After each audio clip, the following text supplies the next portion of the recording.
মাদুরোর নিরাপত্তারক্ষীরা মুহূর্তের মধ্যেই কিভাবে নিস্তেজ হয়ে পড়েছিলেন।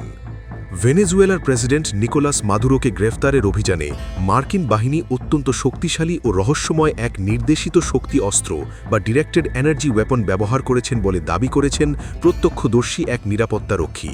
তার বর্ণনা অনুযায়ী এই আধুনিক প্রযুক্তির প্রয়োগে মাদুরোর নিরাপত্তারক্ষীরা মুহূর্তের মধ্যেই নিস্তেজ হয়ে পড়েন। মার্কিন বাহিনী কোনো প্রাণহানি ছাড়াই শত শত সেনাকে কাবু করতে সক্ষম হয়।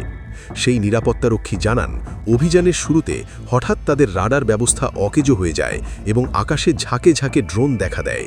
এরপর মাত্র ২০ জন মার্কিন সেনা হেলিকপ্টার থেকে নেমে এমন এক প্রযুক্তির ব্যবহার শুরু করেন যা তারা আগে কখনো দেখেননি।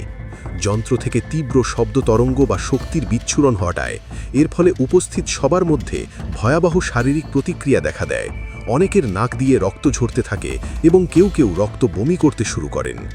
তিনি সেই মুহূর্তের অভিজ্ঞতা বর্ণনা করতে গিয়ে বলেন, মনে হচ্ছিল যেন মাথা ভেতর থেকে ফেটে যাবে।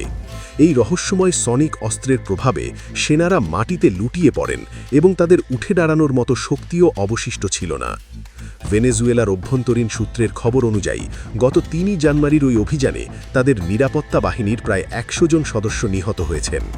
সাবেক মার্কিন গোয়েন্দা কর্মকর্তাদের মতে, যুক্তরাষ্ট্রের কাছে কয়েক দশক ধরেই লেজার বা মাইক্রোওয়েভ ভিত্তিক এমন মারণাস্ত্র থাকলেও কোনো সরাসরি যুদ্ধে এর ব্যবহার সম্ভবত এটাই প্রথম।